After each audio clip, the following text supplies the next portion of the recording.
yanlarla yeriş, yani sağrılarla yerişdə oturursan xalçanın üstündə, əllərini yerə vurmadan, yanlarının və ayaqlarının köməyi ilə qabağa, arxaya hərəkət edirsən. Bax, bu hərəkət də çox xeyirli bir hərəkətdir.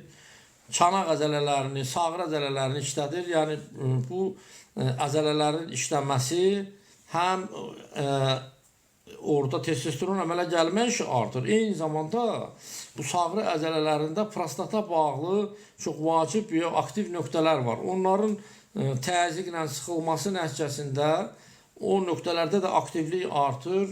Ümumiyyətlə, insan orqanizmində bir növ tonuslanma gedir. Yəni, sağrı nahiyəsindəki bu hərəkət, sağrı nahiyəsindən olunan hərəkət insan orqanizmi bir növ tonuslandırır. Yəni, oyadır bir növ.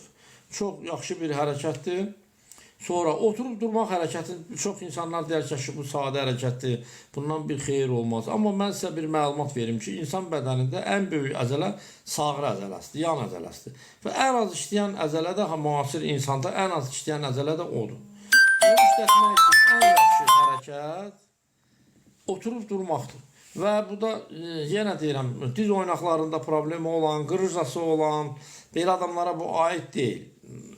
Orta səviyyədə sağlamlığı olan adamlar bu hərəkətləri eləyə bilər. Bundan əlavə, yüngül qantellərlə, 5 kiloluq, 6 kiloluq qantellərlə qol hərəkətləri eləmək, bel hərəkətləri eləmək, aktiv şəkildə 40-45 dəqiqə ərzində aktiv idman hərəkətləri bir gündən bir, 2 gündən bir olunursa, bədəni tonuslandırır, qanda testosteronu artırır, sərbəst testosteronu artırır. Yəni, demişəm də çıxışlarımdan yəqin bilirsiniz ki, testosteron özü də 2 cür olur. Sərbəst testosteron, ümumi testosteron. Ona görə yoxladanda, öz cinsi funksiyanızı öyrənəndə gedib ümumi testosteronu yoxlatmayın. Ümumi testosteron sizə dəqiq məlumat vermir. Çünki həmən testosteronun bir hissəsi qlobulinlə, yəni zülalla bağlı vəziyyətdə olur. O bizə dəqiq məlumat vermir. Onun nə qədəri bağlıdır, biz onun analizlə bilə bilirik. Belə bilmək olmur. Ona görə həmişə analizlər eləyəndə, yoxladanda mütləq və mütləq sərbəst testosteronu yoxlamaq lazım.